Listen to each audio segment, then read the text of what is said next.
Canal 5, al servicio de la comunidad. Pedimos su colaboración para localizar a Sandra Oralia Palma Herrera. Se extravió el 4 de diciembre del año 2000 en Metepec, Estado de México. Mientras tanto, mire, 4 jóvenes originarios de San Luis Potosí se encuentran desaparecidos.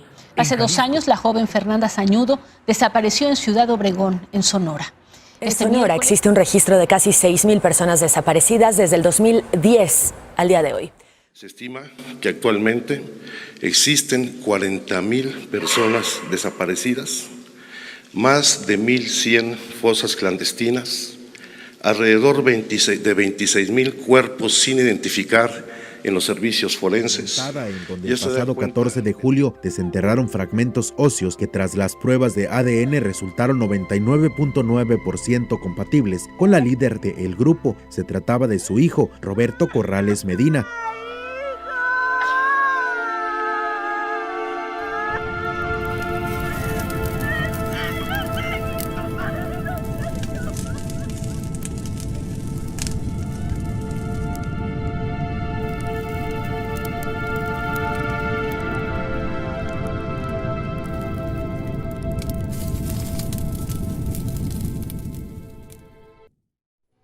Decía Jean-Luc Godard que el cine es una verdad 24 veces por segundo, que fotografiar un rostro es fotografiar el alma que hay detrás de él.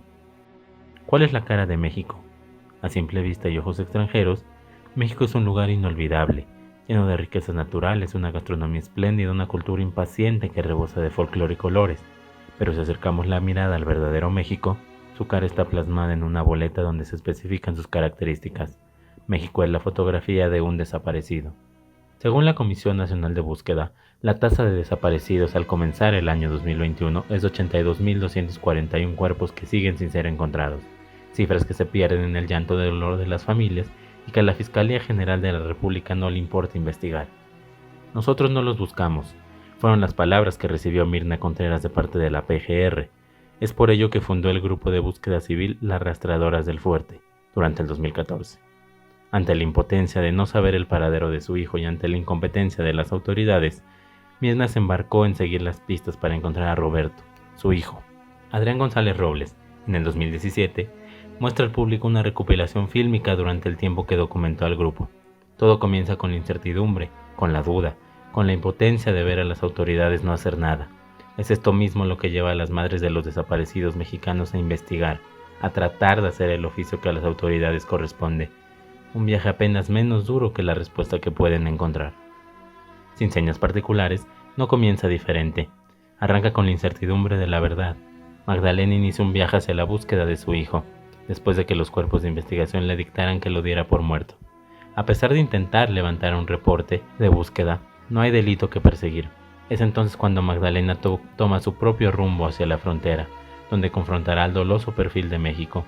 Un aspecto tan grotesco, totalmente deformado por la delincuencia que resulta totalmente irreconocible, incluso para los propios mexicanos. La relación del cine mexicano siempre ha sido totalmente estrecha con su público, y está comprometido por representar su contexto social.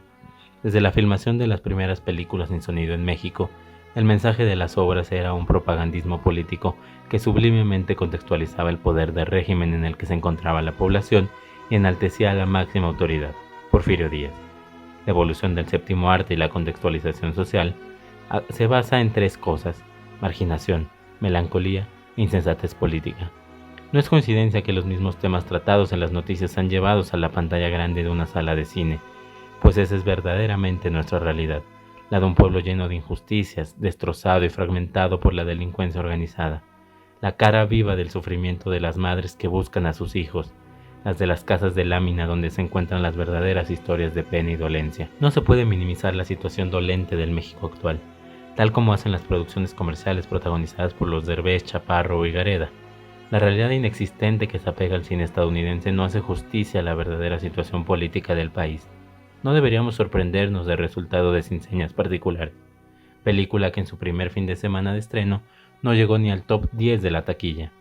No hay que culpar completamente a la distribución porque la película había tenido un enorme revuelo desde el año pasado en el Festival Internacional de Cine de Morelia. La culpa es del mismo espectador, no precisamente porque piense que se empezará a aburrir, sino porque sabe que estará ante un golpe de verdad. Es algo que quiere evitar ver porque no quiere reconocer una realidad grave, hasta que la presencia la sufre. La cinta no puede ser tachada de provocadora, ni de contar una ficción extremista del narcotráfico mexicano. Solo nos muestra aquello que no queremos escuchar.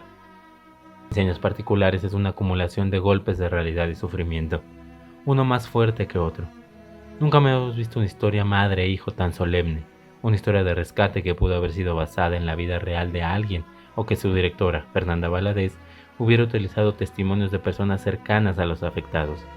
Sea como sea, la película es capaz de abrirle los ojos a otros, como la verdad incómoda que es, porque, más allá de la comedia, el drama y el terror, el cine mexicano ha sido durante varios años una verdad incómoda que muchos no quieren aceptar. Si algo tienen las películas donde se ejemplifica un viaje, es precisamente que el protagonista no es el mismo a la hora de emprender su travesía que cuando llega a su destino. La destrucción personal se torna con las vivencias del trayecto. El viaje de Magdalena en la búsqueda de su hijo, Jesús, se torna por una carretera infernal, donde descubre la verdadera cara del mexicano, aquel que sometido entre la violencia ha aprendido a vivir, súbdito del crimen, no encuentra ni siquiera sus propios sueños.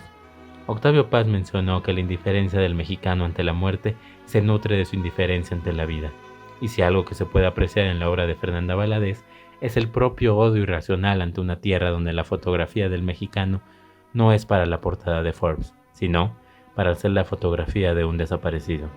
Mirna, Magdalena y Marisela son tres caras del cine mexicano cuya particular forma de ver la justicia ha despertado el pensamiento crítico para una mirada introspectiva hacia las carencias de la sociedad, una virtud que pocas cintas pueden lograr, sobre todo al momento de despertar la conciencia y hacer las preguntas difíciles. ¿Quiénes son los verdaderos culpables? ¿Cuál es el valor de la justicia en una sociedad que no atiende las necesidades de su pueblo? ¿Hasta qué punto nuestra normalización de la violencia nos ha convertido en cómplices de la situación? ¿Dónde empieza el camino para revertir el momento tan difícil por el que atraviesa nuestro país? Si algo podemos aplaudir las Inseñas Particulares es que es de las primeras películas que a partir de la ficción puede lograr el poderoso sentimiento de una lucha impotente hacia el crimen organizado y sus efectos secundarios. Como efecto dominó y un mensaje oculto entre los paisajes, la travesía de Magdalena resulta dolorosa desde una ficción que comprende una realidad escondida, pero perfectamente entendible. La contrapropuesta que hace la película de Fernanda Valadez es la proposición a que el propio espectador sea el juez de una realidad que no se mezcla con elementos ideológicos para contrarrestar las causas y el origen del problema de los desaparecidos en México.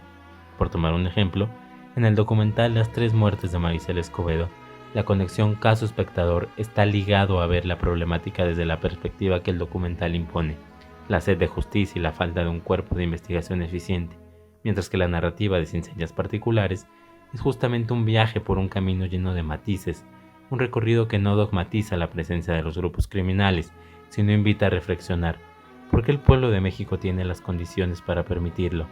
Es donde el espectador se puede sentir libre de pensar, analizar y entender que no se trata de la búsqueda de la justicia.